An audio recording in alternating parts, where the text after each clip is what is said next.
welcome back to the morning show. Before we hit back into it here, big thanks to the Snow Mountain Ranch, the YMCA, the Rockies, endless family activities and more.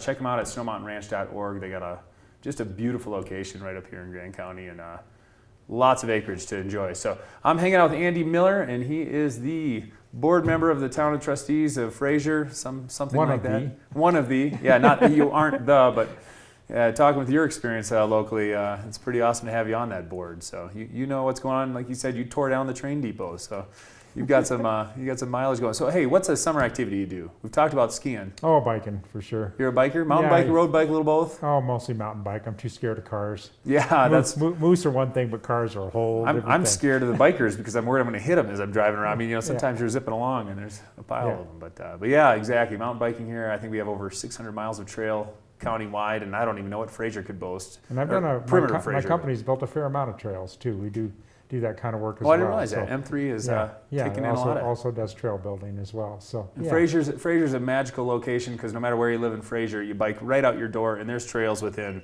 not far. I don't know how far, but it's close. So you don't need to drive to get to the trails. That's for sure. So we're talking transportation, talking the endless. I don't know, you could call it a conflict of interest, but we've got a lot of residents that spend a lot of money in town of Winter Park and Fraser, but unfortunately they're not considered in those towns, so therefore their lodging sales tax and that sort of thing, they don't pay a lodging sales tax to go towards the transportation system. Right. And so how do we keep a bus going up to the whole Meadow Ridge complex and all those condos that exist in that area? It's going to be a tough question, and we have to keep the bus going up through there. But right now, we're just new into this transportation system, but I mean the initial indications are it's going to be hard to pay for. And, now, just out of curiosity, are we over budget? Is the town broke? No. How are we doing with our budget on the sales tax? Because there's a lot of money coming into Winter Park from those people as well. Right, but it's not quite paying for this bus system. So there's a lot of money out for grants. Winter Park has a full-time transportation director that's really good at writing grants. We're working really hard on other revenue sources, but we've got to be realistic about it too, and that's one reason. Everybody'd like the bus to come more often, and a direct bus from Meadow Ridge to the ski area would be great without the transfer, but all these things are just being realistic. It's also the endless problem as most people know, is from 8:30 a.m. to 10 a.m. you've got a high traffic. Then from 10:30 to 2:30 there's no one riding the bus. You got drivers getting paid, driving empty buses around that cost money, and so that's the tough one, is how do you got such very busy short periods, and it just doesn't always make sense to have someone driving all day just waiting for that 1 hour and a half. So we'll get it figured out, but it's going to be a bit of a struggle to make it all work. Do you ever foresee all those 1,200 condos becoming part of Fraser, being annexed in? Well, that's strict. That the town would have to want that to happen, and then the folks up there would all have to vote to come in too, which would mean that they'd be voting themselves a little bit more of a mill levy. So it's kind of doubtful. Is there a reason the town wouldn't want that to happen? Well, because residential areas don't really pay their fare. We live off sales tax, and there's no commercial up there. So, okay. So it might not be a great thing. In a town with short-term rentals, do you see a little bit better? Well, we're all talking about short-term rental policies and trying to get more tax revenue out of short-term rentals. Because that could potentially be a nice. Yeah, that could be a way that it would be more enticing for sure.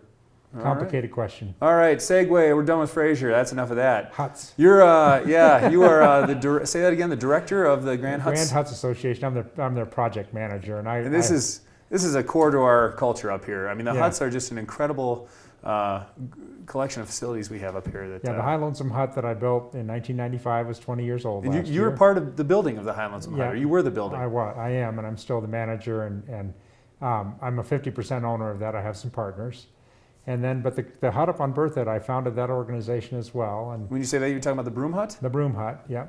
So but through the tremendous cooperation of this community, that hut was built and opened in 2013. And that thing has thrived, right? It's thrived. I mean, that thing has been just incredible. It's booked all the time. 50% occupancy already, and I'm still at 30% at the High Lonesome Hut after 20 years. So, but much more spectacular location. And did you found the Grand Huts Association? Yes, So you're the founder. This is the grandfather of the huts right here. So, and I'd like to announce, it's not we haven't got everything in place yet, but it looks like we have another hut site. So really? Yeah, we have a property owner between Hurd and Hamilton Creek, and that is generously offered to. Herd Creek, refresh me, that's kind of Devil's Thumb area, greater Yeah, area? Out a there? little bit farther north. Okay. And we're trying to build a hut system from Berthoud to Grand Lake.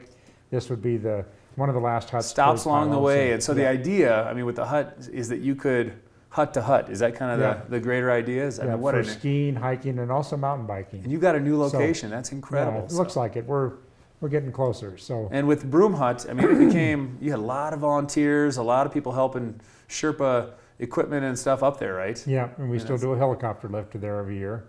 And the First Creek cabin, we hope to take that over as well. It's a historic cabin, actually the oldest recreational cabin in Colorado. It's not the one called Peter Rabbit Hut, is it? No, Peter Rabbit's on Current Creek. Current Creek, okay. Yeah, First Creek was built in 1929. And, so these huts go back a long time. Yeah, and an interesting problem with the First Creek cabin is it needs a vault toilet, but there's no road, so you can't pump the vault toilet. So my son is coming into his senior year as an engineering student at CSU. And pump it out or what? No, we're going to build a heli potty where you can helicopter the vault out of the toilet every year. A heli potty. Yeah, okay. Helicopter the vault down in the Mary Jane lot, have it pumped out by the septic truck, and helicopter it back up again. So that's Forrest's senior project. Wow. This is the First Creek hut. Yeah. Yeah, so that'll be fun, right? It looks like that's going to come along pretty well, so we can preserve that cabin. Well, what's the website? Because those people who aren't familiar with the huts and what a cool experience that is. So grandhuts.org. Yeah, check this out because it is just an incredible little piece of our culture up here. And lonesomehut.com. Lonesome Hut, and that's for the High Lonesome Hut. Yeah. Lonesomehut.com, and then grandhuts.org. Yep. All right. Did you guys do any fundraisers for the huts? This year is the first year we haven't done our progressive ski dinner, but we usually do one of those every winter. So the board got a little burned out, and we're not doing one this winter, but I'm sure it'll be back. So. And what was the deal? I don't know if you understand this, but Upslope was doing a beer release out of the High Lonesome Hut. Yeah. That was a year and a half ago or something, but they had, I don't know how they got all this beer out to the hut. I can drive a truck out. Oh, there, they drove it down. They cheated. I figured they were hiking. Yeah. Oh, you did. Oh, you were with them. Okay. Yeah. Yeah. What a cool event that was, and it was a fun way for a local brewery to do a big beer release right out at the High Lonesome Hut. Yeah. And you get to experience the nature out there. So, well, Andy, it's been a real pleasure having you on the show. Yeah. Thanks, Ryan. Yeah, we're looking forward to having you back again soon, and hopefully you can do something to trump that moose story, because that was pretty. I hope not. Well, that's true. That's true. But thanks again, Andy. Once again, Andy wears a lot of hats in our town and does an incredible amount for Fraser and the entire Grand County area between the huts and the bike trails and being on the Fraser board. So we are endlessly appreciative. So stick around. Next up, we're going to have Keith Sanders, and we're talking fat bikes. He's with Beaver Sports Shop. So stick around. We'll be back in a moment.